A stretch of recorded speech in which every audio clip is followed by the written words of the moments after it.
वज़ीर-ए-आज़म शहबाज शरीफ की सऊदी वली अहद मोहम्मद बिन सलमान से मुलाकात। दोनों रहनुमाओं में बाहमी ताल्लुकात समेत अहम उमूर पर तबादला ख्याल। सरमायाकारी और तवानाई के शोबों में ताउन बढ़ाने पर इत्तफाक। बड़ी बैठक में फील्ड मार्शल आसिम मुनीर और विफाकी वज़रा भी शरीक। वज़ीर-ए-आज़म रियाद में फ्यूचर इन्वेस्टमेंट इनिशिएटिव कॉन्फ्रेंस में शिरकत करेंगे। मौजू खुशहाली की कुंजी और तरक्की की नई सरहदें खोलना। कॉन्फ्रेंस में शहबाज शरीफ समेत आलमी रहनुमा, सरमायाकार और माहिरीन शरीक। तिजारत, सियासत, माहौलियात और दीगर अहम उमूर पर बहस होगी।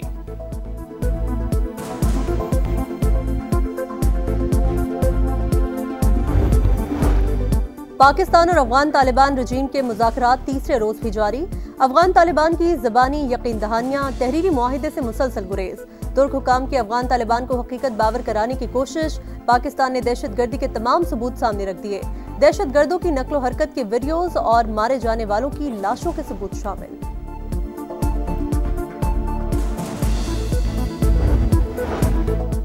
सियासी बेयकीनी के बादल छटने के करीब। पीपल्स पार्टी नून लीग का आज़ाद कश्मीर हुकूमत के खिलाफ तहरीक अदम एतमाद लाने पर इत्तफाक। नून लीग इन हाउस तब्दीली के लिए जियालों का साथ देगी। आज़ाद कश्मीर का नया वज़ीर-ए-आज़म कौन होगा, बिलावल भुट्टो आज ऐलान करेंगे। राना सनाउल्लाह कहते हैं नून लीग नई आज़ाद कश्मीर हुकूमत में शामिल नहीं होगी। एहसन इकबाल बोले आज़ाद कश्मीर का मौजूदा सेटअप जिम्मेदारियां पूरी करने में नाकाम रहा। राजा परवेज अशरफ और कमर जमान कायरा ने कहा अनवारुल हक ने मामलात को इतना खराब किया कि विफाक को मुदाखलत करना पड़ी।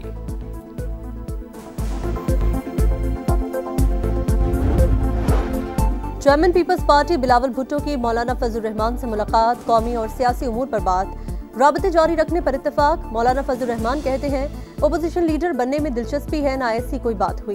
पाक अफगान कशीदगी दोनों ममालिक के लिए मुफीद नहीं। मुज़ाकरात की कामयाबी के लिए संजीदा राबते पर मुस्बत जवाब देंगे। रवैयों में नरमी लाना होगी।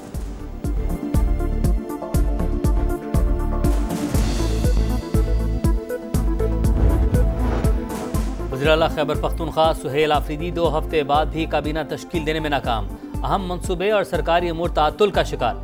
पीटीआई रहनुमाओं का बानी से मुलाकात पर इसरार। गवर्नर फैसल करीम कुंडी कहते हैं मुख्तसर ही सही काबीना बन जानी चाहिए थी।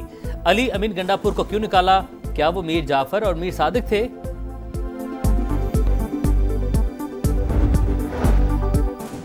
फील्ड मार्शल सैयद आसिम मुनीर का उर्दन का सरकारी दौरा। शाह अब्दुल्ला दोम से मुलाकात। बरादराना ताल्लुकात के फरोग का आज़म। शाह अब्दुल्ला ने क़याम अमन के लिए पाक फौज के किरदार को सराहा। दिफाई ताल्लुकात मजीद मुस्तहकम करने की ख्वाहिश का इजहार। फील्ड मार्शल के उर्दन के मुसल्लह अफवाज के सुप्रीम कमांडर से भी मुलाकात। अस्करी ताउन मजीद मजबूत बनाने पर इत्तफाक। जनरल हेडक्वार्टर्स पहुंचने पर आर्मी चीफ को गार्ड ऑफ ऑनर पेश किया गया।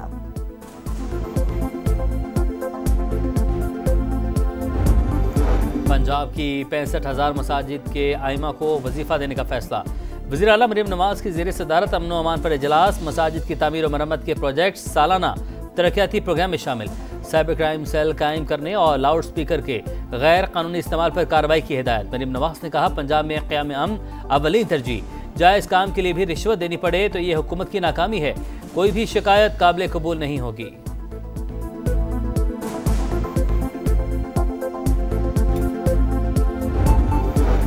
NHA का रेवेन्यू 3 साल में 500 अरब तक बढ़ाना है। वफाकी वज़ीर मवासलात अब्दुल अलीम खान का अज़्म। रीस्ट्रक्चरिंग 2 माह में मुकम्मल करने की हिदायत।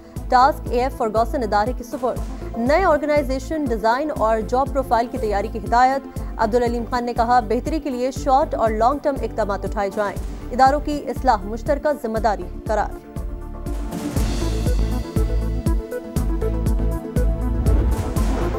पाकिस्तानी मईशत के इस्तेहकाम में सऊदी अरब का अहम किरदार। पाकिस्तान को $1 अरब के तेल की सहूलत देगा। $5 अरब के डिपॉजिट्स रोल ओवर होंगे। $2 अरब दिसंबर और $3 अरब आइंदा साल जून में वाजिबुल अदा हैं।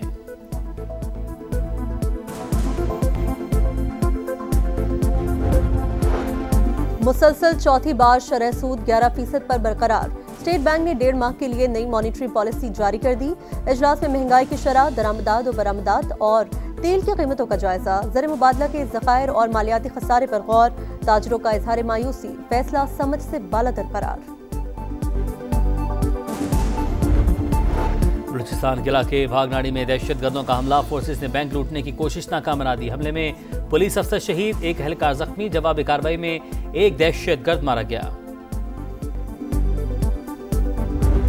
एम्बुलेंसेस दी जाएं और प्रॉपर एक जो आर्जी तौर पे यहाँ पे एक कैंप या हॉस्पिटल यहाँ पे कायम की जाए। पानी लोगों को साफ दें क्योंकि यहाँ पे पानी के काफ़ी मसाइल हैं। जाम शोरों में असाल और गैस्ट्रो की वबा फूट पड़ी। 10 रोज में 5 बच्चों समेत 7 अफराद जा बहक। दर्जनों मुतासरा अफराद मेडिकल कैंप में जेर इलाज। सहूलियात न होने के बराबर। तिब्बी माहिरीन ने जेर जमीन पानी इंसानी सेहत के लिए मुज़र करार दे दिया। एम्बुलेंस की सहूलत मौजूद नहीं। इलाका मकीनों का शिकवा। समा की खबर पर महकमा सेहत सिंध का फौरी एक्शन। मुतासरा इलाके में 24 घंटे इमरजेंसी सर्विस फाल कर दी। कराची में ई चालान सिस्टम का नफाज। 900 कैमरों के जरिए ई टिकटिंग का अमल शुरू। ट्रैफिक कानून की खिलाफ वर्जियां जदीद कैमरों से रिकॉर्ड होंगी। वज़ीर आला सिंध ने इफ्तिताह कर दिया दायरा कार पूरे सूबे में फैलाने का ऐलान। बोले ई चालान से ट्रैफिक के मसाइल हल और इंसानी मुदाखलत खत्म होगी।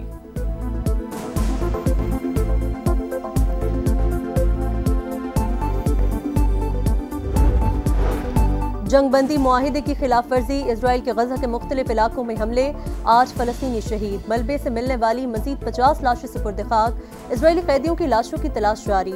हमास को येलो जोन में काम करने की इजाजत। अमरीकी वज़ीर ख़ारजा फिर इजराइल की हिमायत में बोल पड़े। कहा गजा पर हमला जंगबंदी की खिलाफ वर्जी नहीं था।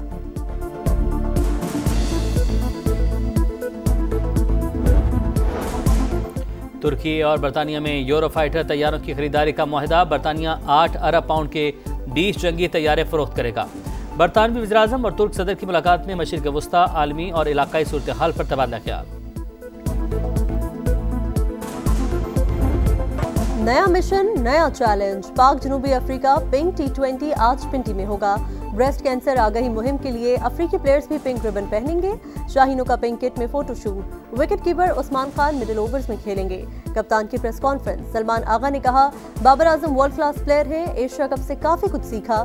गलतियों से सीखकर वर्ल्ड कप की तैयारी करेंगे। जनूबी अफ्रीकी कप्तान ने पाकिस्तान को खतरनाक हरीफ करार दिया।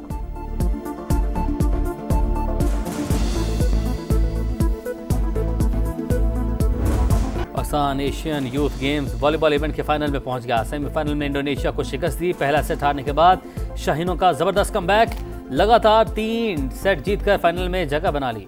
गोल्ड मेडल मुकाबले में पाकिस्तान का टाकरा 29 अक्टूबर को ईरान से होगा।